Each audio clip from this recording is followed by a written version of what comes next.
Hello and welcome to the Growing Green podcast. Your host, Jeremiah Jennings, is the owner of Growing Green Landscapes in Birmingham, Alabama, and has a passion for growing the entrepreneurship community for those who are young in business.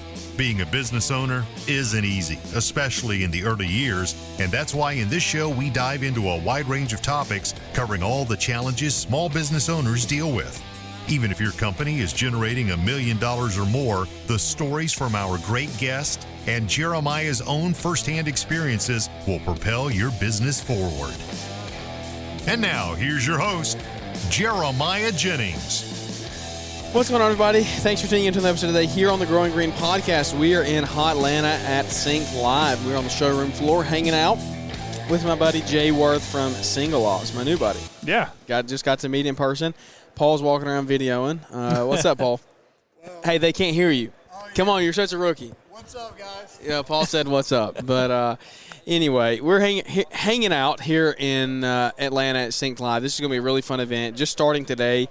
It's small. It's niche. It's I think a lot of what is the word? Relationships. A lot of community can be built from an event like this. Absolutely. It's not massive, but you can get to meet a lot of people. You just never know. We would have never ran into each other had we been at some huge, massive trade show. Absolutely. So, it's cool, man. Well, tell us a little about yourself. You just literally came up and said, "Hey, I'd like to help green industry businesses," and you worked for Single Ops, yep. So software there. But you were like, "Man, I don't even like Single Ops is great. I love them, but I have other things that I bring to the table." So tell us a little bit about yourself and kind of what you want to help some people out with today. So one of the things that I appreciate about Single Ops is they had a vision years ago to say, you know what, long term, we just want the industry to grow. Customer success is one of our core values. We want to see our companies win. And to do that, we need to figure out a way to resource them. So they created a position where they brought in somebody, in this case me, but they brought in somebody with green industry experience, somebody that has worked in the industry, that knows the industry pretty well, that can talk to green industry business owners at their level. And that's what I do all day is I create resources. So I write all of our blogs. We have free guides on our website that you can download that say, here's the best practices for your sales, how to streamline your sales process. Here's the best practices for change management. When you need to make a structural change to your business, whether it's bringing on new software, whether it's making a change in the senior leadership in your company, restructuring a division, whatever it is, that's going to naturally evoke some fear response from your team. And how do you manage those things? How do you manage their expectations? How do you communicate well in those things? So I create these resources. I host our podcast. We have a podcast called Green Industry Perspectives, where I bring in business owners and vendors and just what are successful companies doing, and let them share their thoughts and ideas on that. It's great because I don't have to talk a lot. Yeah. That's great. And those are the best interviews, when you get to sit back and let the interviewee take the show and run with it. Absolutely. But that's it. So that's why we're at things like Sync Live. I have a good relationship with Angelique, who runs Synced. I just said, hey, do you need a speaker? Where's the biggest need? And so the talk I'll be doing is focusing on recruiting and retention. Labor is a problem for everybody, right? Yeah, it is. That's something that we've created one of those resources around. We have a free guide on our website that you can download that talks about the best practices for that and how to win more at that. So, what are some things that you've heard over your years of getting to sit down and talk with these vendors, these other business owners? What are things that you've heard that have been problem issues that we need to solve, that the industry needs to come on and solve? I mean, employee retention is one, but what are some other things that you think we need to really hammer down on the next 2 or 3 years as business owners, and then just overall in the community? If I had to say, pick two things, I think one, systems and processes. I think so many of our businesses want to grow and are poised to grow, and they're experiencing a lot of growing pains, and they're not growing as quickly as they could because they're not organized, right? It's a lot of time investment on the front end to create standard operating procedures and training videos and a career ladder and all these things that you need to so that you can bring people on at scale. Yeah. And I think that's something we're really bad at. The other thing that we suck at as an industry, well, two things. I'll give you two more. One, we don't talk about how much fun this industry is. Yeah. We're really bad at communicating. Like, you can have some of the best days in your working life positives to it, outside. Like, one of the coolest days I ever had at work, there was a presidential homestead. I was working for a company in Pennsylvania. There was a president's homestead that had an arboretum, and I got to help treat the ash trees on there for emerald ash borer. and I got to watch like the system we were using. You like drilled a series of holes around the tree and inserted these needles, and then like there was a tank and you flipped it over and you could watch the fluid going through the tubes into the tree. You were watching this 200, 300-year-old ash tree drinking its medicine. That's insane. Dude, it was we don't talk about those days. Yeah. Whenever we interview people or we put stuff on a job board, we say, can you lift 50 pounds? Yeah, Do you have a yeah. valid driver's license, Can right? you stand the heat? Yeah. We suck at talking about how much fun this industry is. Yeah, it's literally like I almost feel like our interviews are like, can you withstand the elements? Like, Yes. Like, it makes it sound Can you miserable. pass a drug test? Yeah, it makes Right? it sound miserable. It does. We're not good at communicating that at all. And then this is related to that very closely is marketing, right? Like, and this is part of what I'm going to be sharing tomorrow on the stage. Marketing. Once you learn marketing principles, you'll be able to recruit more effectively. A lot of us really struggle with marketing. Yeah. Marketing is something that a lot of people think I don't need to do it. They think word of mouth is going to get me there. Right. But look, there's a process. If you learn, let's say, in marketing, one of the things that we learn to do, that's my job title actually, is marketing manager. I've run marketing for a 8-figure landscape company before. Okay. So like one of the things you learn to do is you have to identify who that ideal customer is. Who's the person we want to recruit? What do they look like? Are they married? How much money do they make? How much is their home worth? How do they vote? Right? Like you create this fictional person, and this is the type of person I'm going to go after. And then you have to write ads that resonate with that person. That person's going to actually be interested in, right?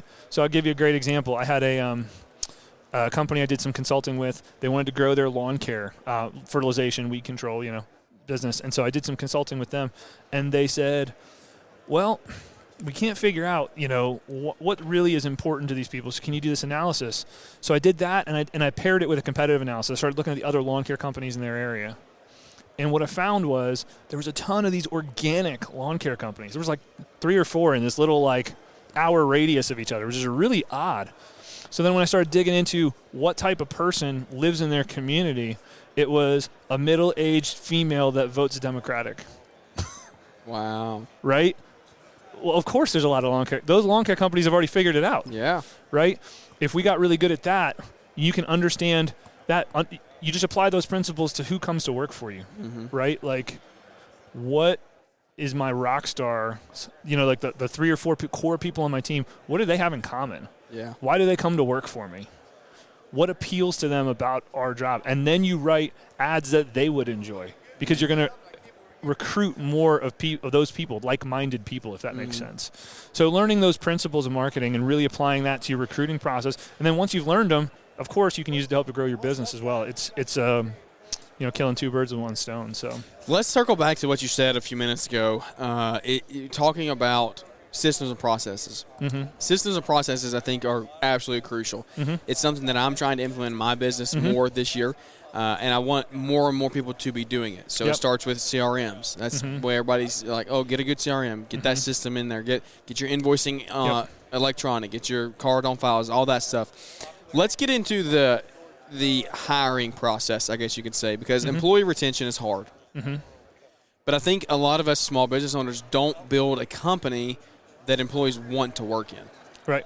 We don't put the amount of effort, the amount of time, the amount of money into these things to make an employee feel like they're valued. Agreed. And so it's an area to improve for sure. Yeah, it's an area definitely to improve.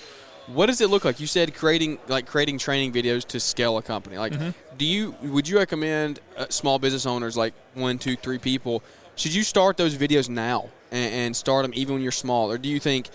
I think a lot of people wait and then they get caught behind the 8 ball. Yeah, they wait until they're 5 or 6 employees deep, and then they're like, oh man, well, we can actually scale and grow. We got to get some stuff in place. Yeah. So are you saying people need to get these things in place sooner? Like, should we already start creating videos for even our next seasonal employees to come on? I mean, what does that look like?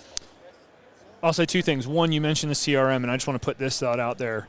No CRM, and I work for Single Ops, and I'll tell you this, not even Single Ops is going to be perfect for your business. Yep. Every business runs a little bit uniquely, so you have to find the one that matches most closely, and then you're going to have to do some tweaking. There's going to be some growing pains to your processes and the way you run your business, right?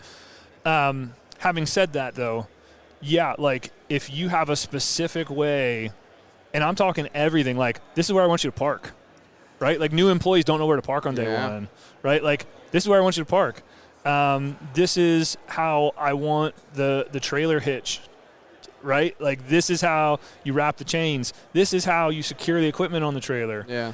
It's not hard, and you can even use like a free, like a Google Drive account to start, right? Like take short videos of you doing all of these things. You're doing them every day anyway. Yeah. Put them in a Google Drive, and then as you hire new people, give them access to that folder.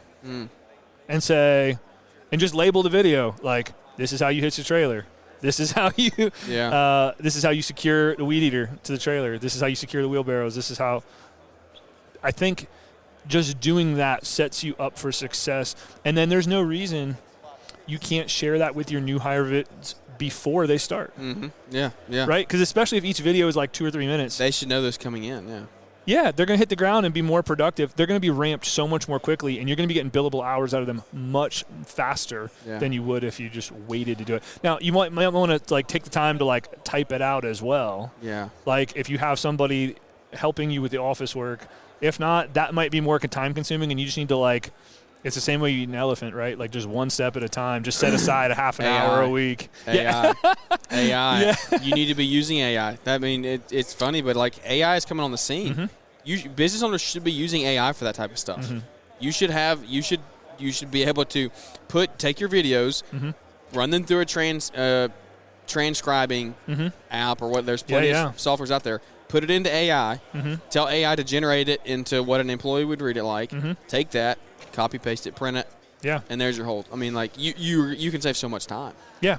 Yeah, you can add and transcribe. And two, if you're like really particular and you want to edit it out, there's an app that I use called Descript. And you literally upload the video, it'll transcribe the whole thing for you, and then if you want to edit it, it's just like a word processor. You just like cut words out. Yeah. That's insane. Yeah, like technology. Why are you not using technology? Yeah. And it's like it's maybe a little expensive for people. It's like I think it's like $100 a month for one user. But come on, if you're going to do a ton of these videos and you really want them to look good, if you're trying to scale a company, $100 is $1,200 a year. If you're trying to scale a company, I think we have a discount if you pay it in advance. But like, my point is, there's tools out there. Yeah. If these things are important to you, and you know you're going to like set the standard, and then because like what's going to happen eventually is you're going to get to the size where. If you keep growing, you're going to get to the size where you're not in the field anymore. Yeah. And how do people know exactly how you, as the owner, want it done? Right? So true. So, like, if you are literally the one in the videos, there's no question. This is how the boss wants it done. This is how the owner wants it done. Yeah. And you put it by putting them in some type of software like that, in Google Drive or an iCloud Drive, whatever. Then, like, if they're on a job, they could look up like, what if I have a question. They can look it up right there. Yeah, and if it's you keep the videos short, I would say that. Like try to keep them like 2-3 minutes tops, right? For each process, but like if you're just doing that, and then they always have a reference. Yeah, you're exactly right, man. Yeah, because like one of ours, like just for throw an example there of why this could be helpful. Like for us, one of our things is like we cut some of our grass in the summer gets really thick, and so I muted you there, but. It gets really thick, and so we need to blow it certain ways to get all the clumps out of it. And so for me, it's like I have a certain way that I do that. Like it's just weird. Like I know I do it the way, and that's the way I want it done. And so like if instead of me having to explain that, I should just have a video and say, here, watch this. It's going to be way easier than me trying to explain it to you. And then you're explaining it once instead of 50 times as you grow the company. Yeah, exactly. Yeah, save yourself the headache, man. Man, a lot of business owners that I know that have scaled companies they always come back to this. This is one of the first things they say in their talks is you need to have some type of onboarding process like this. Yeah. What about so have you done? What about like interviewing, that type of process? Do you? I mean, can you speak on that very much? I mean, that whole process is kind of intimidating. Yeah. Kind of like bringing on new people. Yeah. Are there keys that you should look for? Keys you should. I mean, obviously there's the obvious like. Do they do drugs? That type of stuff. But like, you got to ask those questions. I get it. You got to ask those questions. But what about like reading people, bringing people into your company and onboarding them like that? What does that look like for you? How do you? What are some advice you would give for just reading people?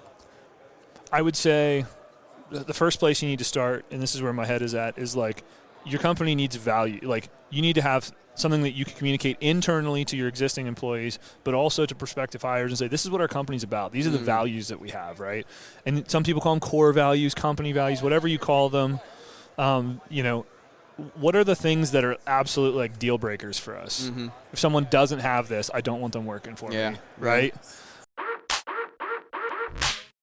We're excited to announce that the L'Entrepreneur Academy Live 2022 event replay is now available exclusively at L'Entrepreneuracademy.com. I'm Mr. Producer, and if you were unable to make it to our annual live event in Novi, Michigan this past November, we've got you covered.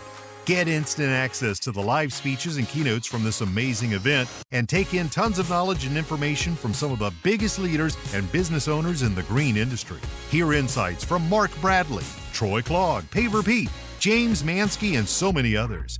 These 9 speeches are guaranteed to motivate, educate, and inspire you to elevate your game. Start listening now to the L'Entrepreneur Academy Live 2022 event replay at L'Entrepreneuracademy.com, and we'll leave a link for you in the show description. And then you have to figure out how to ask the right questions just to get that kind of information out of the person. Yeah. I think that's the way to do it. So, like, if one of your core value, everybody is, please don't make this one of your, this should be implied, but like if your core value is integrity, right? Mm-hmm. What questions can you ask somebody to try and determine if they're an honest person? Yeah. Mm-hmm. I think that's the kind of thing I'm driving at is like, all right, what are my absolute like must-haves, and hire for those rather than skills. You can train skills, especially if you're organized on the systems and processes. You can train skills. You can't train necessarily personality and culture fit. Yeah, and character. As easily, and character as easily, right? So that's how I would approach that. So like, for me, whenever I interviewed, I had certain things that like I wanted to know about a person. For me, the personality and the culture fit was a bigger deal than. Like, I hope you're not going to steal stuff. I hope you're not. You're not going to do. Like, I felt like those are a little insulting when people ask me those questions on interviews myself. So like, I don't ask those questions, but I ask stuff like, "Tell me about what you do for fun. Mm-hmm. Tell me about." And this is a common one. I get it, but like, tell me about like a time you really screwed up. Yeah. And then what was the fix in that? Tell me about a time you like really did something awesome. Tell me about what are like the long-term goals? What's the bucket list? Where do you want to be in 5 years? Like, I think those things kind of give you a sense about what the person is about more than you got to find those things for yourself. Yeah. And they need to be centered around those core values that you have as a company. Mm-hmm. Yeah, you got to have core values, and that's something that needs to be really started, I think, in the beginning of your company, all right? I mean, yeah. You need to start that early, like before you even have an employee. You need to know what your core values are. Yeah, I would say figure out what those non-negotiables are for you before you start to like, okay, I'm going to have to bring somebody else on. Because if you don't have that on, you're going to take the next warm body. Yeah. And I think that's a mistake a lot of people make too, is they say, gosh, I just need the help. Well, that can end up hurting you. Yeah, very like badly. I get it, but like I've done that. Yeah. I'm like, I've been in this place where I had so much work that it's like, just get me the next guy in that says yes, and I did that, and it was a train wreck. Mm-hmm. And it made more work on the rest of my team when they eventually left. Yeah. 100%. So you really have to just be intentional with that and be patient. Let me ask you this. What are some marketing tips? Spring's right around the corner. Mm-hmm. So what are some tips and what are some takeaways that you could give our audience for marketing their business heading into the spring? So you already mentioned one, know the people in your community, in your area, obviously, know what kind of people you need to market to. Mm-hmm. But then aside from that, what are some ways that you think they can market their business effectively? I think marketing, people want a silver bullet for marketing, okay? Marketing can be a long game. There are some things you can put out there that, like, yes, it's an offer, but there are things that you have to do that you have to separate the two in your head. There has to be branding. Like, I just want people to know about my company. That's good. And then there is what's called lead gen, right? Lead generation. And those are what the activities I do that I want the phone to ring. Mm-hmm. So I'll give you an example. Social media, as a general rule, is branding. Yep. Like, you're just putting your company name. Don't expect, you're going to spend $200 on Facebook ads and the phone is going to blow up. It may, and congratulations if it does, but that's not the purpose of those. Those are far more branding, right? Like, you're just making sure that your company's name is in the forefront of someone's mind when they're thinking about buying. Yeah. Google ads is like, they're actively looking for something. Mm-hmm. right? Like they are looking for a landscape company. They're looking for a lawn fertilization company. They're looking for a tree care company. And then, yeah, your name appears at the top. Okay, cool. They're ready to buy. They're ready to make a decision. Or at least they're ready to get a quote. But your branding, your warm touches is what, when they see your name in the lead generation thing, that's what's going to make them sign up. Absolutely. And so you can't, because everyone, especially in digital marketing today, everyone, what's the ROI on that? Business owners always want to know, well, what am I going to get out of this? Yeah. Well, what you're going to get is maybe 2 years from now when they actually have a need, you're the first person they call. You can't measure that. Yeah. You can't measure those ads, the posts that you make on your Facebook page. You can't measure the Little League sponsorships or, the coming to speak to the high schoolers for the local Rotary Club or what. You can't measure those things necessarily. Mm-hmm. So just do them and be okay with that. Yeah. And then, the stuff that is a little bit more trackable, a little bit more granular, like if you're going to do direct mail or you're going to do Google ads, like those things you can attribute a direct ROI to. But build in those other things. And I think historically, too, we as an industry kind of underspend on marketing. I think. Really? Yeah. U.S. Small Business Administration says that you should have about 7% of your. No chance. The majority of our companies are spending 7%. That's what I'm saying, dude. That's what I'm saying. No chance. So, and it does depend, right? So, like. What is that? What is the math on that, really quick? If you have a $200,000 company times, what did we say? 7. Yep. $14,000. Yeah. There's no chance people are spending $14,000 if they're making $200,000. Yeah, but that's what you should be. And actually, in early stages like that, you're probably supposed to spend a little more aggressively. Yeah. So it's probably closer to 10. But they're not spending 20. I guarantee that either, right? So you have to do what you can. But tell us this though, and correct me if I'm wrong, but I'm pretty sure I'm right. You must do it in the right ways. You don't need to be blowing that money. Yeah, correct. You have to 100%. You have to make sure you're spending that money in the right ways. 100%. So, how do we educate ourselves on marketing? How do we spend our dollars the correct way? Because we can't have as a new business startup spending $5,000 on something that's not going to generate us leads. Yeah. No, I agree. I would say a couple of things. One, again, just have in your mind that there's a distinction between lead generation and branding. That's one of the biggest pieces of advice I can give. I would say find low-cost touches, right? So maybe it's just paying a high schooler or a college kid hourly just to go put flyers in a neighborhood, right? You're spending whatever you spend at Kinko's, and you're paying them $10 an hour just to make sure every door has a flyer on it, right? At what? What have you spent at where? Kinko's. I'm dating myself. That? Staples, right? Okay. Kinko's was a copy place. Wait, what is that? I'm too old, man. I'm too old. So whatever you spend at Staples, right? Yeah. There's a way to get low-cost touches, and that Little League is going to be a great sponsorship because those parents are going to remember. And you also have to think about your demographic, who you're wanting to get in front of. Correct. Majority of business owners are wanting to get in front of that younger couple, dual income, young kids. Yep. They're busy. They don't have time to take care of their yards. Yep. If they're Little League, that's probably the perfect fit. Yeah. You're exactly right there. Well, and again, it goes back to, did you identify the right customer profile? Yeah. Maybe instead of the Little League, maybe you're sponsoring the high school marching band. Mm-hmm. Right? Maybe there is a difference there. It depends on the age of the person that you're looking for, but you have to start with that ideal person. Who is that person we want to market to? Yeah. And that's how you make sure you're not blowing the money. Yeah. Right? Because I've just heard too many horror stories of that. We spent this much money and got no return. Well, it's because they didn't know education on where they should spend their money. You have to have that. And so literally, and I've written about this. If you want, I'll send you a link. You can put it in the show notes. You have to identify who that ideal customer is, and then you literally just create a fictional person.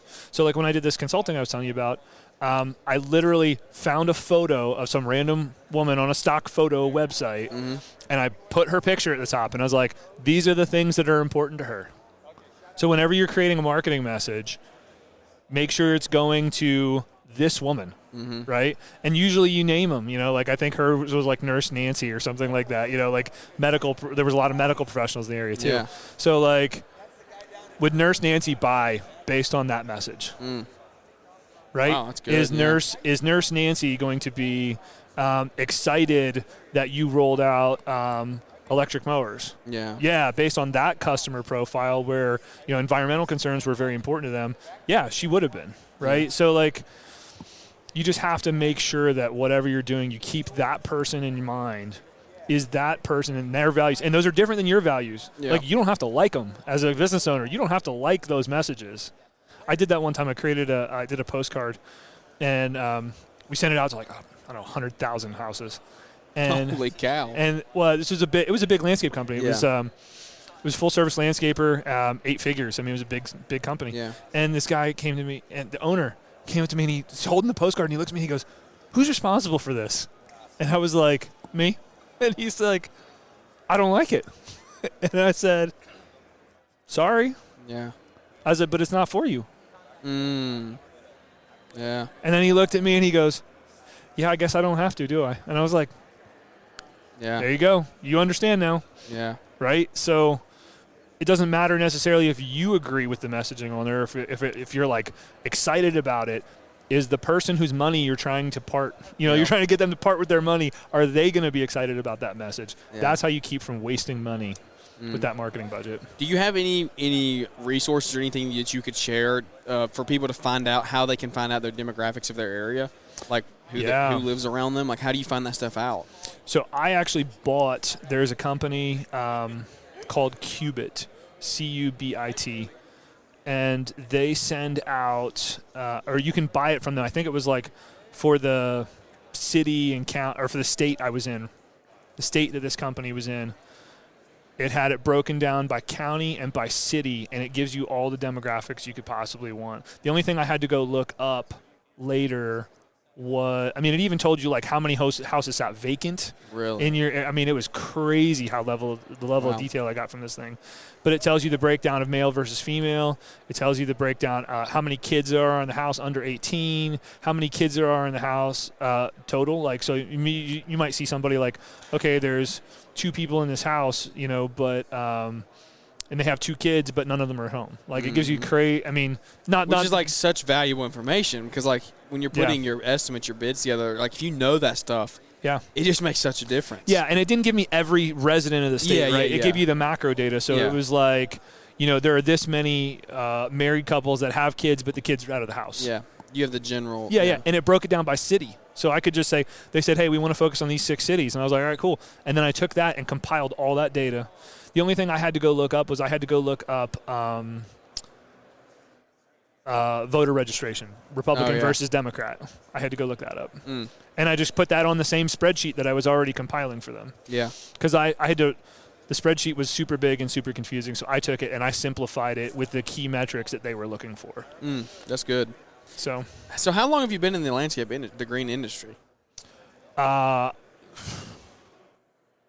long time. Did you start early like, 2000s? How did you start? 20 years almost. Yeah. How did you start? Were you just like working for somebody? I started in college. Yeah, I started in college. I started mowing. My first landscape job was mowing lawns, and then a guy had a lot of commercial accounts. And then I didn't really like working for him. So the next summer when I came back, I was like, I want to try a different part of the industry.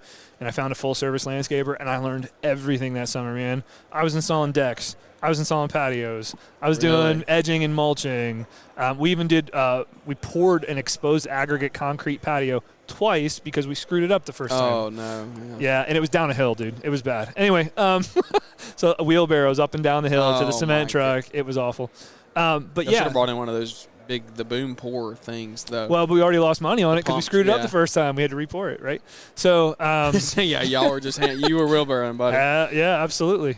That was cheaper. So, I mean, but I learned all of that stuff, and I just fell in love with the industry, man. And so I've had some other jobs in between. I've worked at a school for at-risk kids with like probation officers and stuff like that.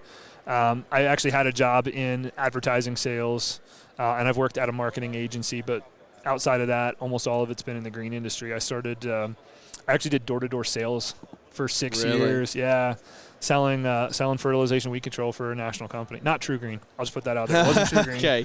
Because I don't like them very much. Yeah, we might have to delete this episode if that was True Green. I'm just messing.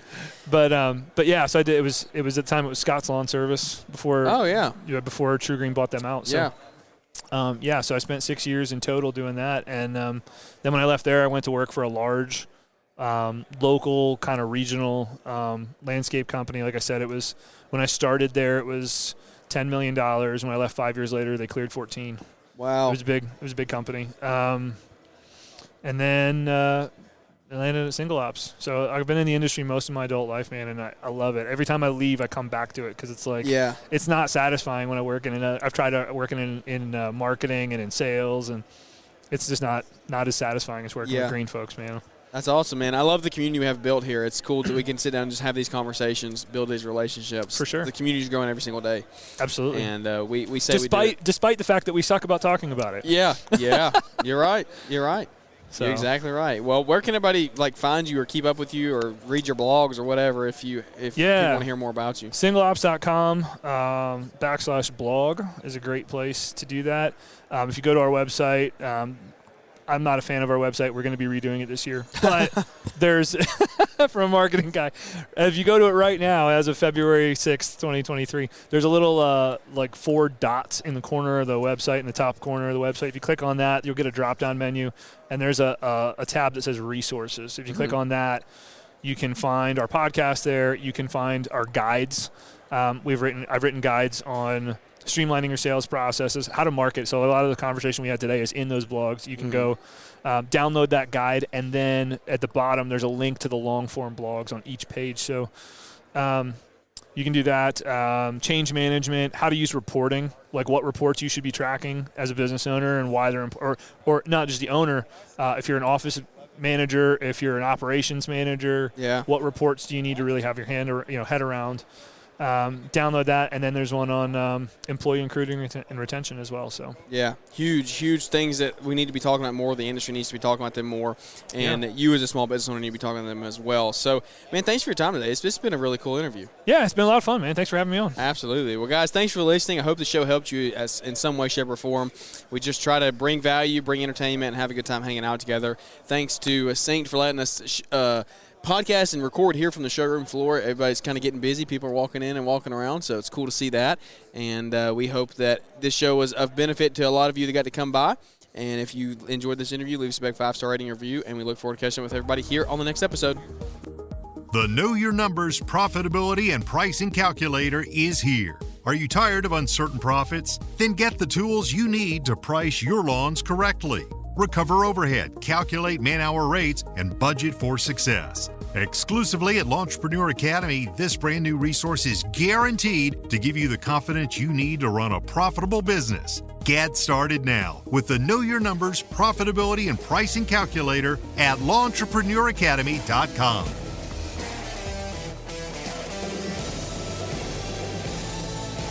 Thanks for tuning in to the Growing Green podcast. It is an honor to have you listening, and we hope you receive valuable advice to help take your business to the next level.